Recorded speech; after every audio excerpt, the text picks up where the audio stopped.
Christian Prudhomme, bonjour, très heureux de Alors, vous retrouver. Merci d'abord de nous recevoir pour cette petite avec plaisir. interview. Les Classiques Ardennaises, c'est un événement dans la saison cycliste, bien évidemment. Je voudrais peut-être commencer par le lien qui existe entre la province de Liège et les Classiques, et puis tout naturellement le sponsoring de vous aujourd'hui, qui est un sponsoring important. La province de Liège, elle est essentielle pour le Tour de France et pour les classiques ardennaises, bien évidemment, mais il y a des liens de confiance qui se sont tissés petit à petit, des liens professionnels d'abord, puis des liens de confiance, puis des liens d'amitié. Avec Paul Bolland, le gouverneur autrefois, nous avons épousé les changements, puisqu'ensuite ça a été évidemment avec la province et encore plus fort. Donc ce sont vraiment des liens importants de convivialité, mais qui nous permettent aussi de défendre au mieux deux épreuves magnifiques. Quatre épreuves magnifiques, que dis-je? La flèche, évidemment, dans ses versions masculines et féminines depuis 1998, hein, l'invention, la création de la flèche féminine, et puis depuis 4 ans maintenant, avec aussi une version féminine de la doyenne.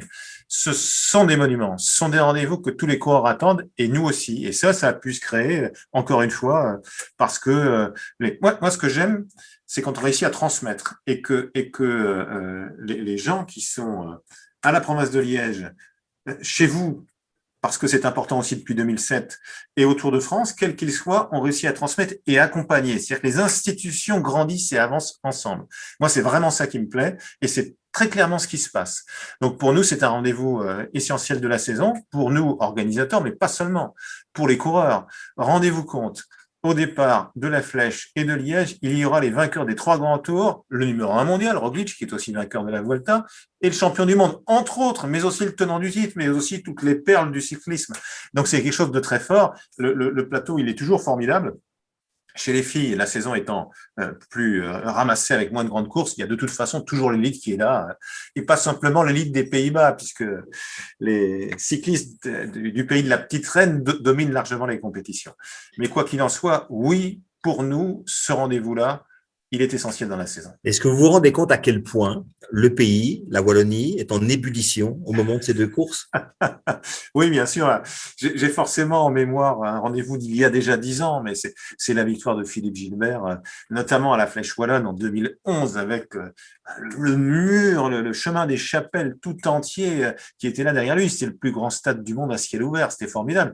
J'ai coutume de dire que la montée du chemin des chapelles, le mur de Huy, ça doit faire 200 mètres d'altitude, quelque chose comme ça. Et pourtant, c'est le dernier kilomètre le plus phénoménal de la saison cycliste.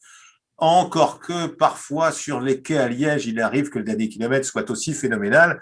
Il ne réussit pas toujours au champion du monde en titre, mais le final ou la finale de la Liège-Bastogne-Liège de la doyenne l'année dernière en septembre, et pour une fois en septembre, c'était aussi quelque chose avec un Carreras extraordinaire, même si ça n'a pas souri au champion du monde, tout récent à l'époque, mais plutôt au numéro 1 mondial. Bon, on a eu l'Amstel dimanche avec une victoire belge. Bon, malheureusement, Wout ne sera pas au départ des deux autres courses.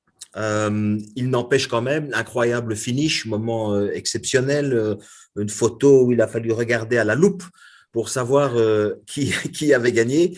Euh, c'est une manière formidable de mettre en bouche avant la 85e édition de la Flèche Wallonne qui aura donc lieu ici mercredi. Je voudrais simplement vous demander, par rapport à ça, par rapport à l'événement, par rapport à la particularité de l'événement et par rapport à la particularité de ce qu'on vit pour l'instant, c'est-à-dire cette période sur le plan sanitaire qui pose quand même des problèmes. Oui, bien sûr. Alors, problème dans l'organisation, même si le vélo a su s'adapter plutôt mieux que d'autres l'année dernière, même si on a la chance de pouvoir organiser toutes nos courses en Belgique, c'est une chance puisque Oui.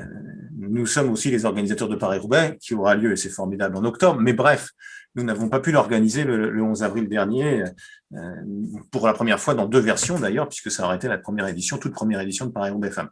Donc, on est déjà heureux d'être là. Je crois qu'il faut vraiment regarder le verre à moitié plein. Bien évidemment que la notion de proximité, elle est essentielle dans le vélo. On est tous d'accord avec ça. Maintenant, qu'est-ce qu'on fait?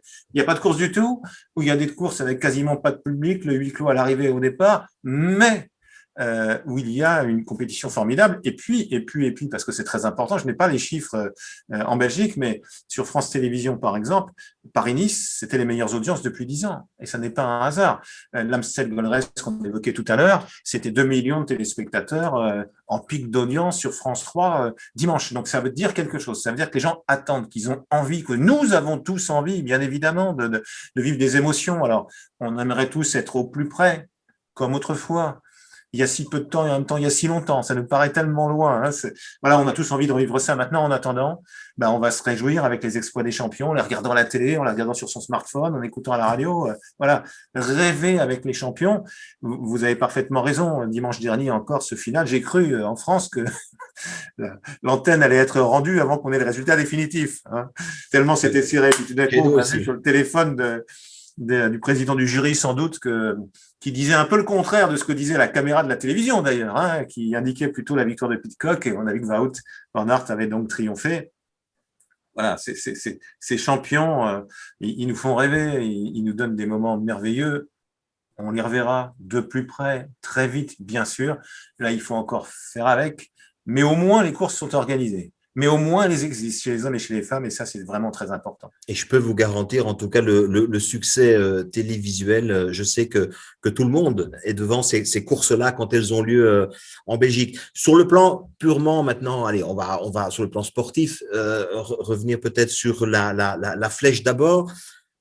Si je vous demande de pointer les quelques favoris, ceux qui sont on sait qu'il n'y aura pas Van Aert, mais on sait, est-ce qu'on pourrait avoir une surprise avec Pidcock éventuellement, qui est un tout jeune, qu'on voit arriver maintenant dans le circuit? Est-ce que Pidcock serait une surprise?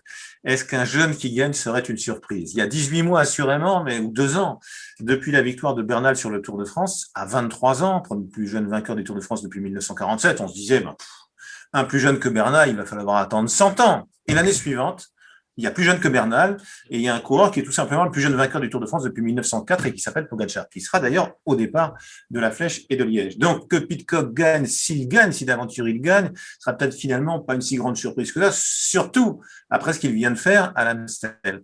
Donc voilà, il y a toujours eu des jeunes très bons, mais là, c'est une déferlante. C'est un raz-de-marée de jeunesse, en osant tout, en essayant tout. Il est dû à quoi ce renouveau-là?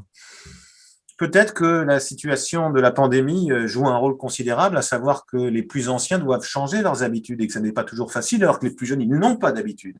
Je ne sais pas si c'est la bonne explication, c'est une explication que je vous donne là. Ce qui est certain, c'est que des jeunes très bons, ça a toujours existé. Eddy Merckx n'a pas attendu. Hein. Il était bien champion du monde chez les amateurs des 67, puis ensuite il a encore gagné 3 fois chez les professionnels. Il a tout gagné très jeune. Il a gagné le Tour à sa première participation. Mais il y avait l'exception qui confirme la règle. Là, ça n'est pas le cas. C'est-à-dire qu'il y a vraiment une déferlante, un raz-de-marée de jeunesse. Et je pense que le fait que chacun ait dû changer ses habitudes joue beaucoup là-dedans. Alors, on a les classiques ardennaises, comme son nom l'indique, on est dans le décor de nos Ardennes, c'est-à-dire on est souvent avec des débuts de course où on a, je dirais, après 80 km, ça commence à monter, ça commence à y avoir les bosses. C'est ça qui rend ces courses-là aussi belles. Elles sont déjà complémentaires. Bien évidemment que le décor est essentiel. Le décor, c'est un atout, si ce n'est l'atout maître du cyclisme par rapport à toutes les autres disciplines. C'est-à-dire qu'on n'est pas dans un stade. Dans cette période de huis clos, grâce à la télévision, on a un décor qui est de toute façon phénoménal. Et en effet, le relief ensuite qui permet tout. Moi, je suis toujours fasciné qu'on réussisse à trouver de nouvelles côtes à chaque fois qui apparaissent sur le parcours régulièrement, voilà, et qui s'inscrivent dans la légende des épreuves.